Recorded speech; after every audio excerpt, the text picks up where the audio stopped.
So wait, I need the makeup guy to come over here and get this shine off my face. You know what I'm saying? Yeah. There you go. That's better. That's the makeup. Yeah, that's the makeup towel there. Yeah. So, the amateur podcast. All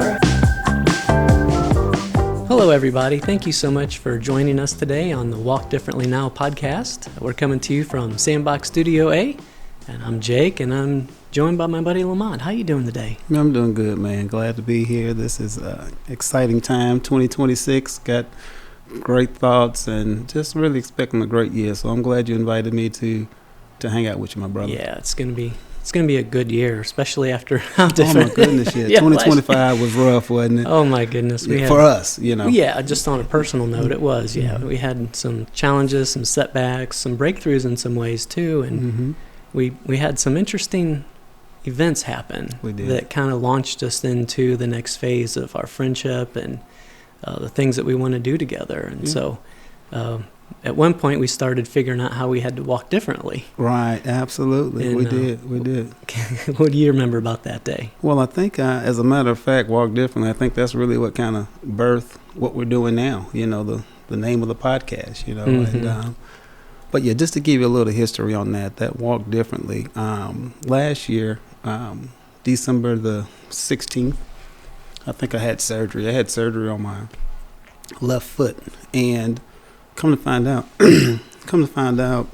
I actually had kind of like a knot. It's probably about the size of a golf ball on the bottom of my foot, which had been there for quite some time, you know. And I went back into retail to kind of give you an idea, a little background on how it got started. When I had this surgery, I'd actually had this kind of foot thing on the bottom of my foot for a while. And didn't you say it was years it was there? Yeah, so you know, we as men, we don't go to the doctor, you know. And, yeah. And the thing is, in my previous life, I've had several of them, but in one of those chapters, I worked retail at a store called K&G for 7-8 years. And then from there, we started a nonprofit and did a couple of things and worked with youth and wrote a book. And during that time, I really wasn't on my foot, you know, so it really didn't bother me. So a lot of times as men, you know, if it's not bothering me, I'm not looking at it, you know. So, but to get fast forward to the surgery, I went back to retail.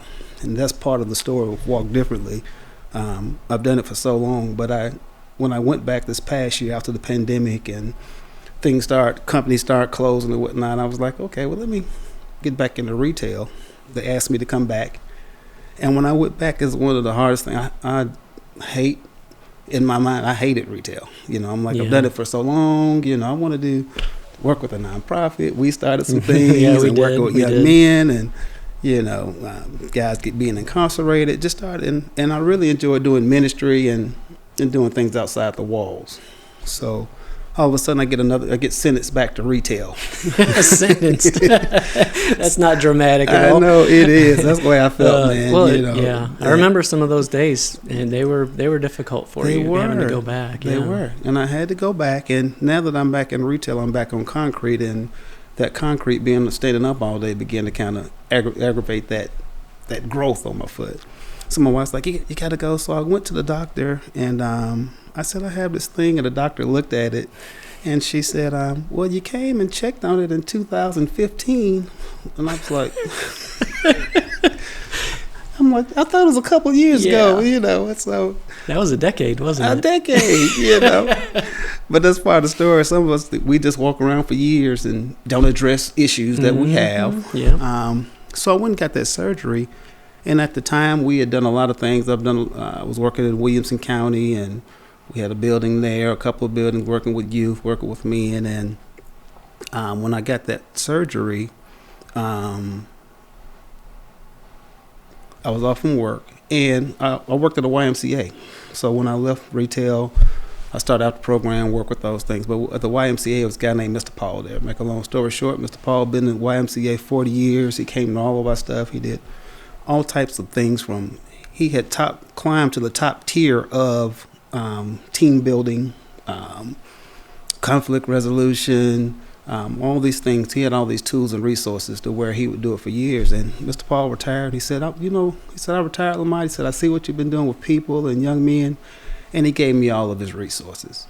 He said, this is 40 years of certification, being certified in all these, helping people, building community.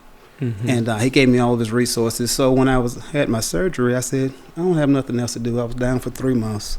I said, let me let me do some reading while I'm down. Yeah. And I think you remember that. Oh, I remember that. And we were like, man, he's giving me all this. So I'm reading these books on kingdom, on community, on team building, and the Lord is just wrecking me, just really just tearing my heart up. So to fast forward to walk differently, while I'm reading these things, I had surgery. I can't go to work, so I'm trying to read. And I think you came over here on, what day was that, Jake? January 24th. January 24th. Walk Differently was birthed. 2025.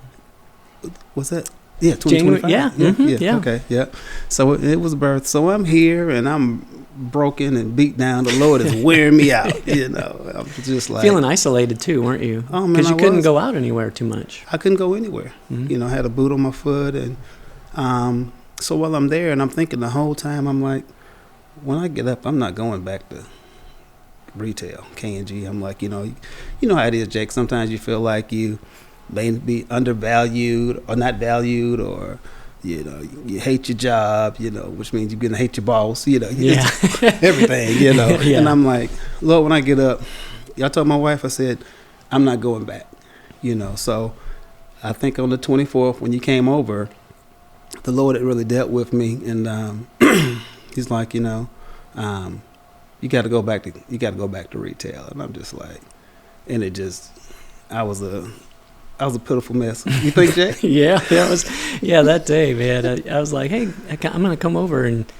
oh my goodness, we sat down on the couch over there, and it was just, because for the previous few years, we had been kind of working together, mm-hmm. doing some things with men's breakfast and doing harmony, doing these things. Reconciliation. Yeah, we were doing a lot of these things, and I saw this fire and this passion and this man that feels fully alive, and he loves doing all these things to help other people and to serve and to bring about peace in people's lives. And then I sit down and I'm like, he kind of looks like a shadow. I was done. Yeah, it was like the fire is gone.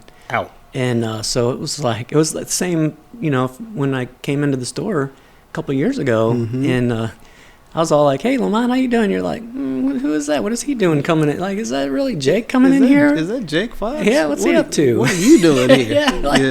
It was like, mm-hmm. I mean, we go through these phases of feeling alive and then feeling mm-hmm. broken, but sometimes during those broken times, that's when the Lord is actually really working and the depth of our heart mm-hmm. in order to bring out the experiences of pain in the complacency that we've kind of allowed ourselves to get into. Yeah.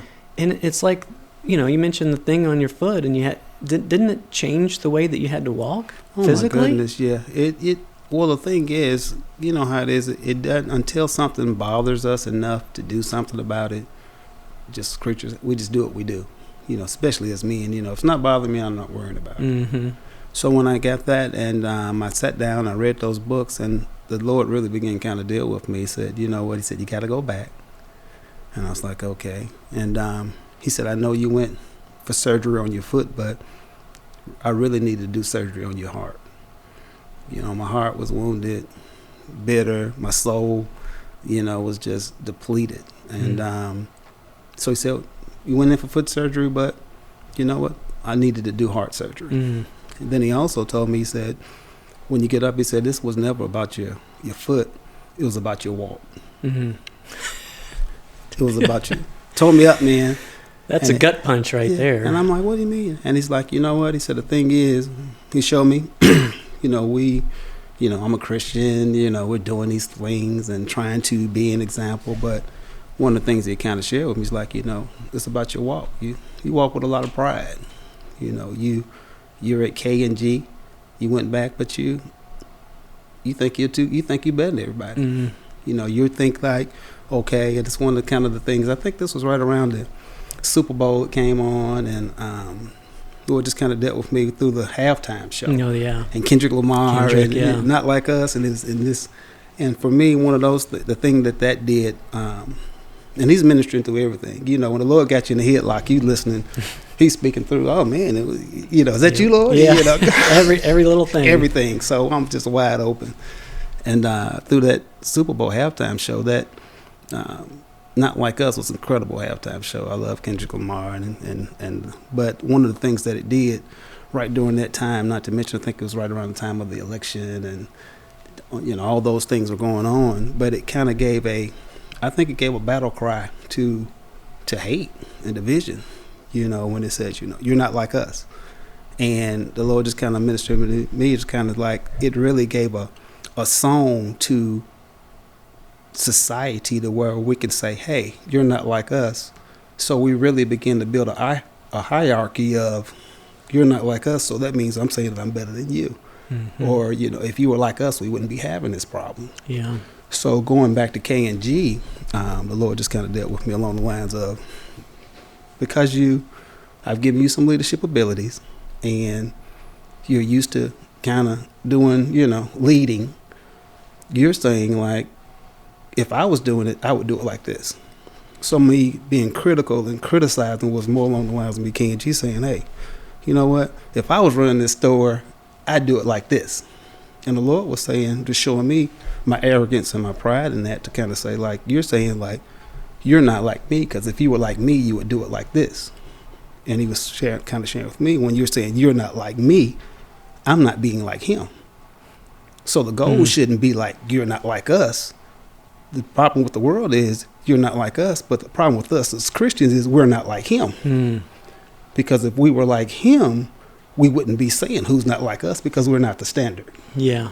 So the Lord dealt with me, and even when I went back, he said, so when you get up, if I let you get up and heal you, he said, when you go back into there where I'm sending you, you're going to have to walk differently. They're going to have to see me instead of you. When you walk, it's not about them seeing you're not like me, you know, like, dude, who are you? You know, truth of the matter, I think I'm a mess with Jesus. You know what I'm saying? Yeah. On my best day, you know what I'm saying? You know, so if I wasn't saved without him, my lust is off the chain. But I'm a mess with Jesus. So how am I going to say, hey, you're not like me? So consequently, when I got up, I had to walk differently. So when I went back and I apologized to my supervisor, you know, apologized to different people because I'm complaining and this and that, and part of the, you know, the making the atmosphere not comfortable, you know. And he's like, you know, he said, I did some things, don't even worry about it. This is for me. So I had to go back and I apologized. And the thing is, once that happened, and I want to get back to it, because you witnessed all this. Oh yeah. You know, when that happened, you know, the Lord just began to open doors. You know, got promoted and started making more money and more flexibility, and things just start working. And I was like, the incredible thing about walking differently is, you know, in my mind, I'm like, they need to get fired. You know, we need new leadership. You know. Yeah. But the cool thing that I found through walking differently is when we walk differently, the Lord won't change. He didn't change any of the setting. He didn't change any of the players. He changed me. So in a lot of situations that we've kind of talked about, a lot of times the Lord is really, if you change, if we become who we're supposed to be, he'll change everything else around us, you know? But yeah, that's kind of how this came about. Initially. That's really good. It through the process of watching how you began to walk differently, it was really inspiring to me too, because then I could see how in areas of my life that I had been kind of struggling or complacent my own self. And there's just something about when you actually walk with somebody through their pain, then you get to actually feel and experience their life as though you were also part of them. Yeah. Which then you can take all of these different aspects of a situation and you can see it from your perspective, their perspective, but really what it comes down to is being able to see it from God's perspective is too. That's good. Because when we get the vision of each other through God's eyes, then we look at each other with more kindness and compassion and patience too. And being able to walk back into your job and say, hey, I've been the problem. You know, that to me is a real sign of spiritual maturity, of personal growth that's inspiring to me. Well, is it personal growth, or is the Lord having you in a headlock? Yeah. You know, it could be combination both. of both, you know. Yeah. But I think even with that, I think that we kind of talked about how, and I know even this episode we want to kind of give people an idea of that day and what happened. But I know even our next episode I look forward to kind of hearing because your story, because even in that exchange, in brokenness, you know,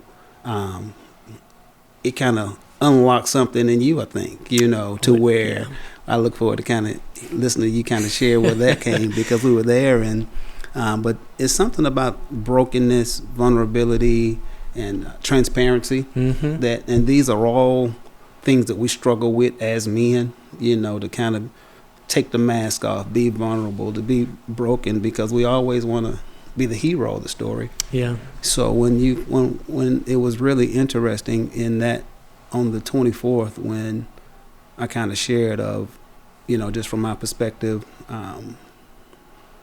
what I had to do, you know, how I had to move forward, you know, just where the Lord had me, the things that came from it. And I think we both, from that day forward, we both was like, okay, when we leave here, we got to walk differently, because that day for you was pretty significant as well. So yeah, so, it launched me into a different phase of my journey that I'm really excited to share about too. Okay, well, I look forward to it, man, and you know, and we just pray that, you know, even as we, you know, there's so many, everybody's on podcasts, social media, those things, and I think that one of the things we kind of discussed even moving forward is that this platform be a place for that transparency and authenticity and vulnerability, because it's needed. You know, today you know, when the Lord dealt with me on my personal pride, you know, you think, well, in the world, and when, you know,